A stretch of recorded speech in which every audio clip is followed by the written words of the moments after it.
Bonjour la famille. Allez, on plonge direct dans le vif du sujet. Franchement, on connaît tous cette réalité épuisante. Les embouteillages interminables d'Abidjan, la chaleur accablante, le bruit des gbaka qui klaxonnent dans tous les sens et cette pression constante pour chercher son pain quotidien. La journée en ville, ça nous pompe littéralement toute notre énergie. Et quand on franchit enfin la porte de la maison le soir, tout ce qu'on espère, c'est de trouver un peu de répit. Un endroit pour souffler, quoi. Mais voilà, il y a une vraie question qu'on doit se poser en regardant ceci. Notre maison, est-ce que c'est vraiment un lieu de guérison ou est-ce que ça devient juste une extension du stress de dehors?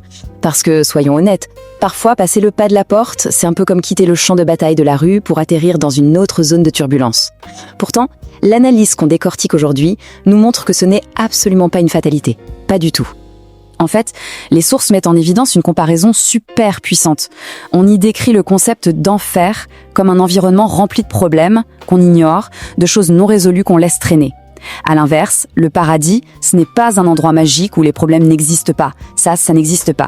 C'est plutôt un environnement où on travaille activement ensemble pour résoudre les différends au jour le jour. Et c'est là qu'intervient cette idée magnifique du foyer comme un vrai sanctuaire. Les textes utilisent l'image du Coran à la maison ou d'un temple, c'est-à-dire un lieu de guérison, de lumière et de purification. Mais attention, les documents sont très clairs là-dessus. Cette paix, elle ne tombe pas du ciel. C'est une récompense qui se mérite. Et on l'obtient comment? En devenant l'artisan le plus assidu pour résoudre les problèmes du couple au lieu de fuir la réalité dès que ça chauffe. Ce qui nous amène à notre première grande étape, nourrir l'amour et le respect. Pour que cette résolution des problèmes fonctionne vraiment et que la maison devienne ce fameux refuge, l'analyse montre qu'il faut d'abord poser un bon diagnostic. De quoi a-t-on fondamentalement besoin pour s'épanouir et recharger ses batteries? Le point crucial ici, c'est de comprendre certaines différences naturelles mises en avant dans les textes. Les besoins féminins, ils sont souvent décrits comme centrés sur l'amour, qui agit un peu comme l'eau vitale pour faire grandir une plante. De l'autre côté, l'homme se nourrit fondamentalement de respect et d'honneur. C'est exactement comme un travailleur qui a besoin d'un bon plat de foutou, bien consistant pour avoir la force de tenir debout. Et là, on a cette citation super percutante tirée de notre matériel. Une bonne épouse n'est pas juste une cuisinière, c'est une scientifique de l'alimentation. Ramenons un peu ça à notre réalité locale. Que le partenaire passe sa journée sous un soleil de plomb sur un chantier à Cocody ou dans le stress d'un bureau au plateau, il s'agit de nourrir cet effort spécifique. Il faut apporter la bonne énergie, émotionnelle et physique, pour qu'on puisse repartir affronter la ville le lendemain matin avec toute sa force. Concrètement, ça donne quoi au quotidien? C'est très terre à terre. C'est montrer verbalement qu'on est fier des efforts fournis. C'est s'assurer que l'atmosphère à la maison est apaisante. Et un truc essentiel qui est mentionné, apprendre aux enfants que le travail de papa ou de maman et les provisions dans le frigo, ce sont de grandes preuves d'amour. Franchement, un accueil joyeux à la porte, ça efface instantanément la fatigue d'une dure journée dans les embouteillages, non? Passons maintenant à notre deuxième point essentiel, l'art du vrai palabre. Parce que oui, même dans le meilleur des refuges, les conflits sont inévitables. La façon dont on gère ces frictions va déterminer si le foyer reste un centre de recharge ou s'il bascule en mode zone de guerre. Et là, les sources font une différence fondamentale. Argumenter, c'est lutter, souvent en haussant le ton, juste pour savoir qui a raison, par pure fierté. Discuter, par contre, c'est s'asseoir, faire le vrai palabre et échanger respectueusement pour trouver ce qui est juste pour la famille. En gros, l'ego doit prendre la porte pour laisser place à l'harmonie. Le matériel nous rappelle d'ailleurs cette sagesse très ancienne. Les paroles irréfléchies perforent comme une épée, mais la langue des sages apporte la guérison. Le vieux mythe de notre enfance qui dit que seuls les coups physiques font mal, c'est totalement faux. L'explication d'aujourd'hui est limpide. La violence verbale cause des dégâts psychologiques et spirituels bien plus profonds qu'une blessure physique. D'où ce concept, présenté avec une petite touche d'humour dans les textes, mais qui est hyper sérieux. Attention au Tang Fu, les arts martiaux des mots. C'est tellement facile de devenir ceinture noire dans l'art d'utiliser un vocabulaire bien tranchant pour détruire l'autre plutôt que pour le construire. C'est une habitude toxique qu'il faut absolument rayer de nos vies pour retrouver la paix.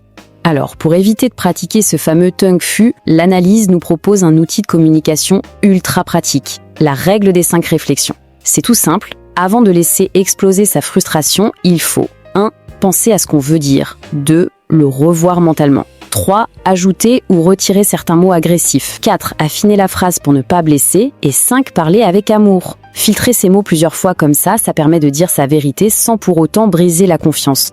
Ensuite, troisième partie, cruciale, les lieux interdits aux disputes. Et oui, même avec la meilleure volonté du monde pour discuter calmement, il y a des frontières rouges à ne pas franchir, des endroits où les conflits sont tout simplement interdits. D'abord, jamais devant les enfants. Assister aux disputes des parents, ça crée chez eux une insécurité terrible. Ensuite, jamais en public.